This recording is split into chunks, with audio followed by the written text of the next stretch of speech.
로스앤젤레스. 오후 3시 12분. 지방법원 1층 대기홀. 에어컨은 천장을 향해 차가운 바람을 내뿜고 있었다. 찜질로 정렬된 나무 의자들은 마치 먹잇감을 기다리는 것 같았다. 통. 탄사의 망치 소리가 울려 퍼진다. 단호하고 차갑게. 마치 신의 심판처럼. 나는 그 자리에서 서 있었다. 단정하게 묶은 머리, 손엔 가볍게 떨리는 서류 뭉치. 두려워서가 아니었다. 분노 때문이었다. 나는 훔치지 않았다. 하지만 오늘 나는 도둑으로 몰렸다. 전 세계 사람들 앞에서. 혐의, 절도 및 도주. 증거, 검은색 후드티 하나, 이 자리에 선 이유, 범인과 닮았다는 이유. 아무도 내가 무죄라는 걸 믿지 않는다면 내가 스스로 증명할 거예요. 누구에게 배운 말도 아니었다. 그냥 더 이상 침묵할 수 없었을 뿐이다. 가방 잘 챙기고 낯선 사람 조심하고 일주일에 한 번은 꼭 전화해라. 응, 엄마. 그냥 유학이잖아. 괜찮을 거야. 그땐 그렇게 믿었다. 미국은 공부하러 오는 곳일 뿐이라고. 열심히 공부하고 한인마트에서 알바하며 한 푼 두 푼 아껴서 멋지게 학위를 들고 한국으로 돌아갈 거라고 생각했다. 하지만 난 몰랐다. 극단에서 단지 타이밍 안 좋게 한 번 잘못된 문으로 걸어 나왔을 뿐인데 범죄자가 될 줄은. 내가 그날 저지른 유일한 죄는 이 도시가 알아보지 못하는 얼굴을 하고 있었다는 거다. 나는 아시아인이었다. 그리고 이 도시는 아시아인의 얼굴을 제대로 본 적이 없었다. 그리고 그 다음에 일어난 일들은 단순한 도해로 설명할 수 없었다. 경찰서에서 나는 우연히 들었다. 닫힌 문 뒤에서 들려오는 한 경찰의 말. 이건 빨리 끝내야 해. 언론에 새지 않게. 밑선에서 조용히 처리하라는 짓이야. 누군가는 이 사건을 조용히 덮고 싶어 했다. 누군가는 내가 말할 기회조차 못 갖길 바랐다. 그 순간 깨달았다. 나는 지금 단순히 내 절백을 증명하려는 게 아니다. 나는 지금 침묵을 진실보다 더 선호하는 시스템 전체와 싸우고 있는 중이다. 오후 1시 40분. 강의가 끝나고 교정을 나섰다. 햇살은 따뜻했고 버스는 평소처럼 6분 늦게 도착했다. 나는 맨 뒷자리에 앉아 이어폰 한쪽만 끼운 채 머릿속으로 미뤄둔 과제와 오늘 저녁에 가장 저렴하게 먹을 수 있는 메뉴를 계산하고 있었다. 그 순간 도시 반대편에서는 검은 후드티를 입은 키 160쯤 되는 여성이 긴 머리를 늘어뜨린 채 화장품 가게 루나즈에서 고급 핸드백을 슬쩍하고 있었다. 그리고 딱 15분 후. 그 실루엣이 결표 내게 내려진 형벌 결표이 되었다. 버스에서 내려 백태끈을 고쳐낸 나는 목요일마다 아르바이트를 하는 하늘시장 쪽으로 향했다. 내일 그렇듯 투명 유리문을 밀고 들어가려던 찰나 누군가가 앞을 가로막았다. 실례지만 어느 학교 학생이세요? 미국 경찰 1명, 멕시코계 경찰 1명. 묻지도 자기소개도 없이 그들은 내 머리부터 발끝까지 훑어봤다. 마치 낯선 표본을 분석하듯. 저 UCLA 재학 중인데요. 무슨 일이죠? 혹시 옆에 있는 화장품 가게에서 나오신 거 아니에요? 나는 고개를 저었다. 나는 아직 시장 안으로 들어가지도 않았고 유리 복도 가깝게 서 있었다. 하지만 그들의 눈빛은 흔들리지 않았다. 그들은 이미 무언가를 마음속에 정해놓고 있었다. 나는 경찰차에 초대됐다. 수갑은 차지 않았지만 지나가는 사람들의 시선은 내가 광장 한가운데서 벌거벗고 선 것처럼 만들었다. 경찰서에서 시작된 질문들. 이 옷 자주 입으세요? 머리는 평소에 늘 푸시나요? 키는? 몸무게는? 신발 사이즈는요? 어느 누구도 결투 범인이 아닐 가능성 결투에 대해서는 묻지 않았다. 오직 하나. 당신은 우리가 잡고 싶은 사람과 닮았다는 것. 나는 수업 시간표, 버스 영수증, 학생증, 시장에서의 근무표를 내밀었다. 하지만 아무도 그것들을 3초 이상 바라보지 않았다. 당신은 범행 이후 이곳까지 걸어올 수 있어요? 누구도 반대로 증명할 수 없잖아요. 그때 알았다. 나는 무죄를 증명해야 하는 게 아니었다. 그들은 내가 무죄를 충분히 증명하지 못하게 바라고 있었다. 연한 회색 격의 조사시야. 기정문 통역사는 4번이나 말을 더듬었고 여직원은 내 성을 잘못 읽었다. 미나, 다미나, 미네치더블유에이로. 기록지에는 이렇게 쓰여 있었다.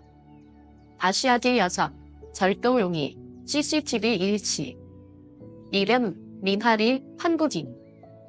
나는 잘못 쓰인 내 이름을 바라봤다. 이름이 틀리면, 국적이 틀리면, 정체성이 틀리면, 사람도 틀렸다면, 그땐 누가 책임질 건데? 지문 채취 동의서에 사인하던 중 옆방으로 전화가 돌려졌다. 유리문 너머로 희미하게 들리는 한 문장. 언론에 안 나가게 하고 CCTV 기준으로만 밀어. 윗선도 빨리 끝내기 원하. 나는 고개를 돌렸다. 윗선은 누구지? 왜 이런 작은 절도 사건을 언론에 숨기려 하지? 그 순간 한 경찰과 눈이 마주쳤고 그는 서둘러 문을 닫았다. 한 통의 전화를 걸 수 있는 권리가 주어졌다. 나는 엄마에게 전화하지 않았다. 나는 거울 속 이전의 나에게 전화를 걸었다. 이제부터는 더 이상 순진하게 굴지 마. 아무도 내 편이 되어주지 않는다면 내가 내 편이 돼야 해. 검사 이름은 던컨. 말투는 기계적이고 얼굴엔 표정이 없었다. 현장과 50m 거리에서 체포. 복장 일치. 알리바이 없음. 나는 물었다. 제 버스 탑승 시간 확인하셨나요? 도시 지도랑 동선 비교해 보셨나요? 아무도 대답하지 않았다. 국선 변호사 줄리아 모건. 중년 여성이었고 피곤해 보였다. 12번의 사건을 동시에 처리하고 있다고 했다. 최선을 다해볼게요. 하지만 이건 솔직히 어려운 사건이에요. 그녀는 그렇게 말하고 시리를 봤다. 나는 천천히 법정 중앙으로 걸어 나왔다. 손은 살짝 떨리고 있었지만 두려움 때문은 아니었다. 이 싸움이 얼마나 불공정한지 나는 알고 있었기 때문이다. 저는 미나 리입니다. UCLA에 재학 중인 학생입니다. 이건 진술은 제가 직접 하겠습니다. 이 사건의 진실을 누구보다 잘 아는 사람은 바로 저 자신이니까. 방청석 어딘가에서 조용히 웃음이 새어나왔다. 유학생이 직접 결론을 이걸 드라마로 착각하나? 하지만 나는 신경 쓰지 않았다.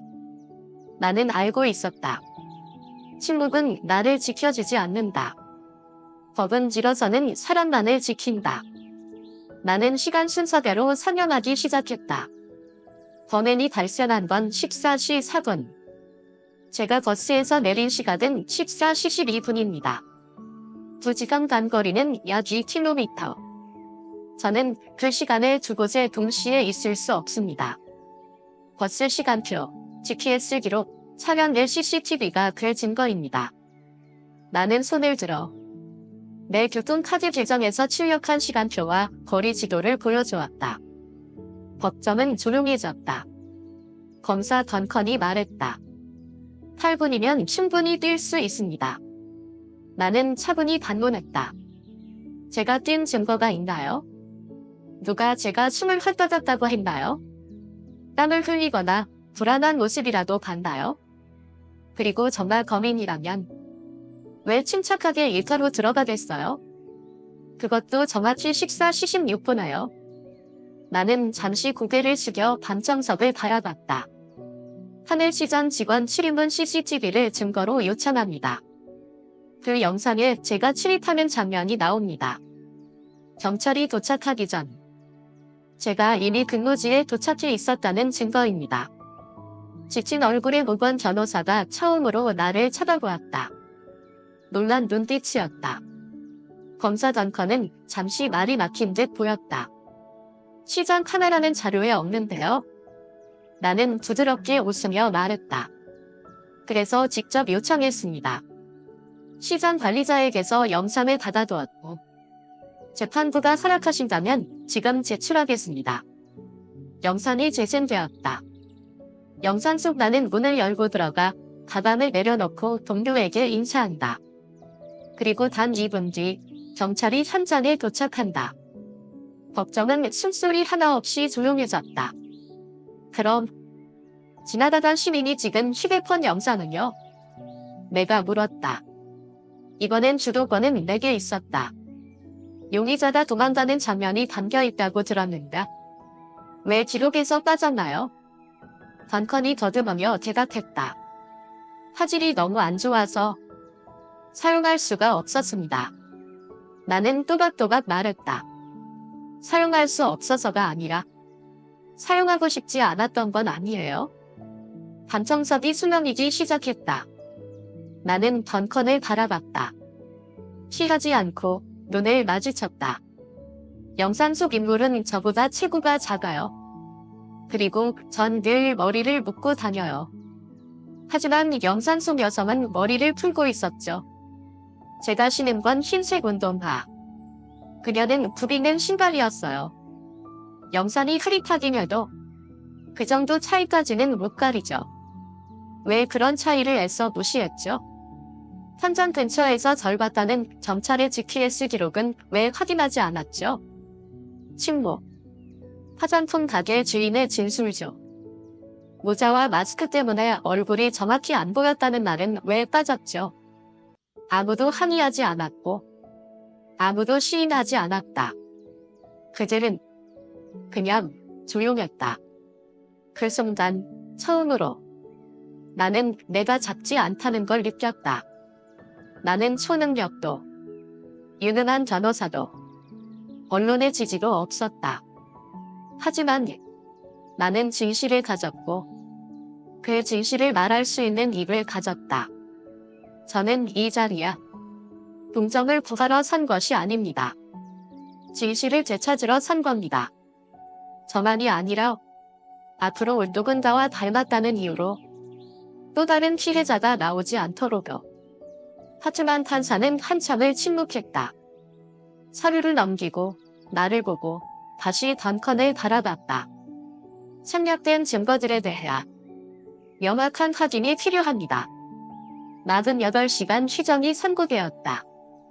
던컨은 핸드폰을 귀에 붙이고 다급한 얼굴로 법정을 빠져나갔다. 나는 빈 방청석에 혼자 앉아 있었다. 모건 변호사가 처음으로 나에게 말을 걸었다. 혹시 법 공부하세요? 나는 고개를 끄덕였다. 내 인생의 이야기를 다른 누군가가 마음대로 쓰지 못하게 하려고요. 그날 밤 잠을 이룰 수 없었다. 하늘은 고요했고 천장에 걸린 얇은 커튼 너머로 가로등 불빛이 번졌다. 나는 조용한 자취방 안에서 선풍기 돌아가는 소리와 내 심장 소리만 듣고 있었다. 두려움 때문이 아니었다. 어딘가 누군가에게 지켜보고 있다는 느낌 때문이었다. 4번이나 창밖을 내다봤다. 그리고 그중 3번, 길 건너편에 한 남자의 실루엣이 서 있었다. 담배도 피우지 않고 움직이지도 않고 그저 등을 보인 채 서 있었다. 다음날 아침 나는 일찍 법원으로 갔다. 사건 기록 전체를 복사해서 다시 검토할 생각이었다. 하지만 기록 보관소에서 이상한 말을 들었다. 죄송합니다. 미나 리씨 명의로 접수된 연락 신청이 없습니다. 나는 깜짝 놀라 휴대폰을 꺼냈다. 어제 제가 직접 신청했고 여기 사진 보시면 접수증도 있습니다. 직원은 화면을 보더니 주위를 한번 둘러보고는 작게 속삭였다. 조심하세요. 이런 건 깊게 파지 않는 게 좋을 때도 있어요. 나는 말이 없었다. 하지만 머리부터 발끝까지 한기가 훅 밀려왔다. 누군가가 기록을 지우고 있다. 이건 더 이상 의심이 아니었다. 나는 다시 하늘시장으로 향했다. 정찰이 들이닥치기 전에 내가 출근한 모습이 찍힌 바로 그곳. 시장 관리자 조 아저씨는 항상 친절했고 내가 나타나자 미안한 눈빛으로 말했다.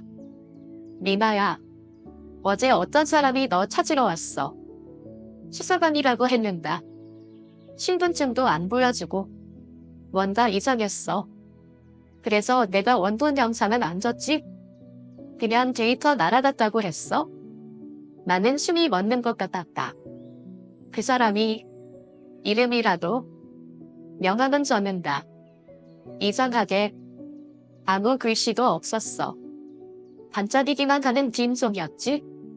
그날 밤 노트북을 찾을 때였다. 스캐너에 이상한 메일 하나가 들어와 있었다.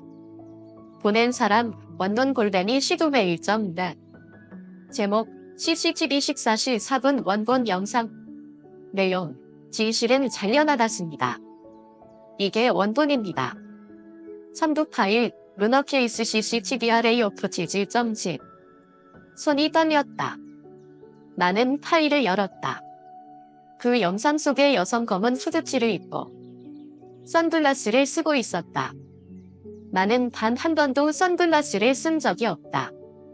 그리고 더 결정적인 건 그녀의 왼쪽 손목에 모래시계 문신이 있었다. 나는 문신이 없다. 그 순간 감정은 단순한 안도감이 아니었다. 나는 생각했다. 이 영상을 누가 숨겼던 걸까?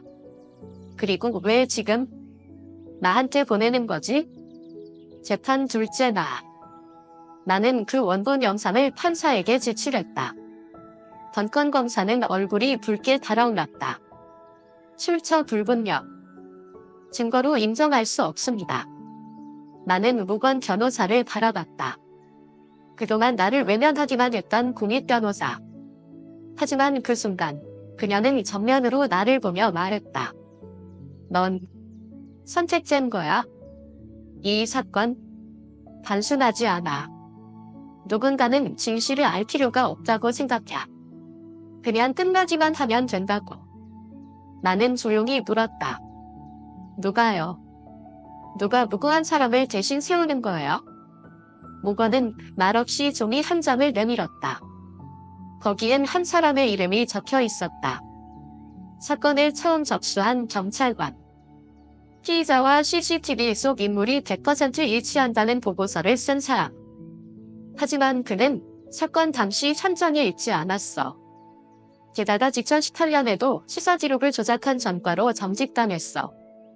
그 이름은 루이스 M. 빅터. 그 누구도 뉴스나 보고서에서 그를 언급한 적이 없었다. 어떤 기사에도 그 이름은 등장하지 않았다. 그날 밤 자취방에 늦게 돌아왔다. 문을 열었을 때 나는 직감했다. 누군가 들어왔다간 걸. 방안은 그대로였다. 책상도, 침대도, 전등도. 하지만 책상 위에 적힌 종이 한 장.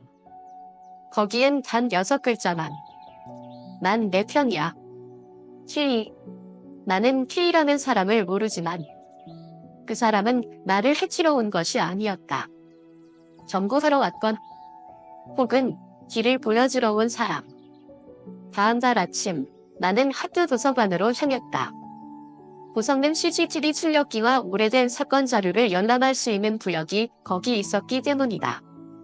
전날 이메일로 받은 영상 원본을 다시 캡처하며 출력하고 있는데 우연히 신문방송학과 학생 제이 등이 내 노트북 화면을 보고 말을 걸었다.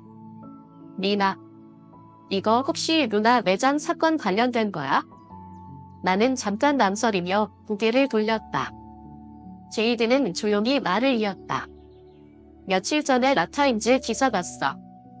인상적인 전문이었지만 증거는 부족했다면서 너 얼굴 사진도 나왔더라. 솔직히 너무 억울해 보여. 처음이었다. 누군가 그렇게 말해준 건? 제이드는 영상을 멈춰 다시 재생하며 말했다. 저 문신 혹시 봤어? 나는 고개를 끄덕였다. 왼쪽 손목에 모래시가. 근데 이상하지 않아? 도둑질을 하면서 문신을 대놓고 드러낸다는 게. 그는 한 프레임에서 영상을 멈췄다. 차 유리에 반사된 햇빛이 문신을 선명하게 비쳤다. 잠깐만. 저거 그냥 문신이 아니라 암호가 된 마크야. 나는 놀라서 그를 바라봤다. 그는 목소리를 낮췄다. 예전에 FBI가 추적했던 해커 조직 브레인 알지? 그 전신 조직 이름은 V-13이었고 로고가 바로 저 모래시계 모양이었어. 축이 비틀린 모양에. 나는 속삭이듯 말했다. 그럼 이 도둑은 단순한 개인이 아니다. 조직의 일원이라는 거야? 제이드는 조용히 고개를 끄덕였다. 그날 밤 제이드는 시그널로 나에게 익명 링크를 하나 보냈다. 다크웹에서 개업된 미러 사이트였다. 그곳에서 나는 한 이름을 발견했다. 루이스 M. 빅터. 핸들러, 작전 접근 및 연출 담당자. 그 이름 밑에 쓰여있던 코드야. T13 스탠드바. 심장이 쿵 내려앉았다. T. 내 반에 남겨졌던 그 쪽지의 서명. 나는 수첩을 꺼내 가설을 적었다. T는 내부 고발자일지도 모른다. T는 브레인 소속이었지만 내부에서 이탈했을 수도 있다. T는 나처럼 조작된 사건의 피해자였던 자일지도 모른다. 분명한 건 하나였다. 그 사람은 내 반에 침입했지만 해를 가하려는 의도가 아니었다. 오히려 도와주려는 의도. 나는 결심했다. 그 이메일로 다시 메시지를 보냈다. T를 만나고 싶어요. 문신의 의미를 압니다. 진실을 듣고 싶습니다. 이틀 후 짧은 답장이 도착했다. 23시 UCLA 구 도서관 B2층. 용기를 가져오세요. 나는 알았다. 함정일 수도 있다. 하지만 만약 가지 않는다면 나는 영원히 누군가의 이야기 속에서만 살아야 할 것이다. 23시 정답. 나는 UCLA 구 도서관의 B2층 지하로 내려갔다. 작년에 곰팡이로 폐쇄된 그 장소. 그곳이야. 검은 마스크를 쓴 한 남자가 서 있었다. 긴 코트를 입고 얼굴은 거의 드러나지 않았다. 그의 목소리는 낮고 쉰 듯했다. 시간이 많지 않아요. 우릴 추적하는 이들이 있어요. 나는 물었다. 당신은 누구죠? 나는 시스템 안에 있었던 자. 브레인의 전신 V-13의 일원. 루이스 릭터는 우리 조직의 사람이었지. 하지만 그는 조직을 더 깊고 어두운 조직 결투 그레이 레저 결투로 옮겨갔어. 나는 숨이 막히는 기분이었다. 그는 계속 말했다. 당신 사건은 우연이 아니야. 그들은 진짜 조사를 흐리게 만들 가짜 타깃이 필요했어. 그리고 당신은 완벽하게 깨끗한 가면이었지? 나는 조용히 물었다. 그럼 진짜 목표는 누구예요? T는 USB 하나를 꺼내 내밀었다. 여기 있는 데이터 공개되면 LUNA 사건 같은 건 껍데기에 불과하다는 게 드러날 거야. 이건 국제적인 자금 세탁 조직의 단서고. 그 배후엔 제복 입은 자들이 있지? 그는 나를 정면으로 바라봤다. 그리고 당신은 언론이 의심하지 않는 단 한 사람. 왜냐하면 당신은 피해자였기 때문. 하지만 만약 당신이 침묵한다면 이 진실은 그냥 땅속에 묻힐 거야. 나는 USB를 손에 쥐며 물었다. 왜 하필 나죠? 그는 마지막으로 대답했다. 당신은 그날 법정 한가운데 서서 아무도 말하지 않는 말에 혼자서 말한 사람이니까? 그건 절대 흉내낼 수 없는 용기야. 지하실에서의 만남 후 3일 뒤, C로부터 마지막 메시지가 도착했다. 그들이 당신이 데이터를 갖고 있다는 걸 알았어. 이제 당신에게 남은 길은 단 둘뿐이야. 공개하고 사라지기. 혹은 침묵하고 아무 일도 없던 듯이 살아가기. 선택해, 니나. 나는 스마트폰 화면의 그 문장을 한참 바라봤다. 손이 다 닿은 건 엄마가 한국에서 보내준 목걸이. 그 안에는 가족 사진과 함께 엄마가 쓴 쪽지가 들어있었다. 혼자여도 바르게 살아. 나는 제이든과 학교기관 도서관에서 다시 만났다. 내부 CCTV가 없는 가장 조용한 공간. 나는 말했다. 이 데이터를 세상에 공개하고 싶어. 하지만 나 혼자서는 무리야. 제이든은 잠시 말이 없더니 고개를 끄덕이며 말했다. 내가 한 명에게 보냈어. 더 인터세프트 출신의 독립기자야. 데이터가 진짜라면 신원을 보고한 채로 기사를 낼 수 있어? 우리는 고개를 맞대고 파일을 전송했다. 48시간 후. 전 세계 주요 언론에 대대적으로 실린 기사. 시스템의 민낯, 고위 경찰과 국제 돈 세탁, 그리고 도둑 사건이라는 위장다. 기사엔 수많은 이름이 등장했다.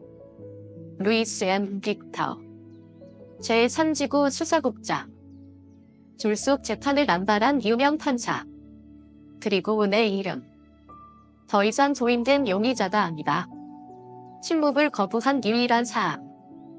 기사가 공개된 당일. 나는 이름 없는 봉투 하나를 받았다.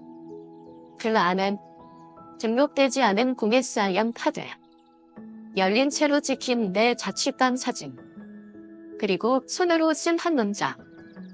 말하기로 선택했군. 이제부턴 존재하지 않는 법을 배워. 나는 알았다. 이제 예전 삶으로는 돌아갈 수 없다는 걸. 학교, 중단, 아르바이트, 사라짐, 친구들, 감시감하고 있을 가능성. 나는 3시간 안에 모든 짐을 정리했다. 가져간 건 단 3가지. 기사 원문 4번. 스테파엠이라는 암호화 이메일 계정. 가족 사진. 그리고 최희의 마지막 메시지. 새 신분, 베를린 장학금, 새 이름, 새 여권. 아무도 알지 못하고 아무도 찾아 못해. 공간 있고. 나는 항공권을 바라보았다. 탑승자 이름, 리마이. 나는 도둑이 아니야? 나는 피해자도 아니야? 나는 아무도 보지 않으려 했던 진실의 증인이야. 그리고 나는 사라졌다. 2년 후, 베를린. 비공개 포럼의 어느 회의실야. 한 익명의 여성 연사가 한국인 여학생과 검은 시스템에 대한 이야기를 들려주고 있었다. 이름도 없었고 사진도 없었으며 언론에도 나온 적 없는 사람. 하지만 그녀의 마지막 문장 하나가 방 안의 모든 사람을 일으켜 세웠다. 침묵은 그들이 우리를 통제하기 위한 무기야. 하지만 진실은 그들을 내부에서 불태워버릴 불꽃이야.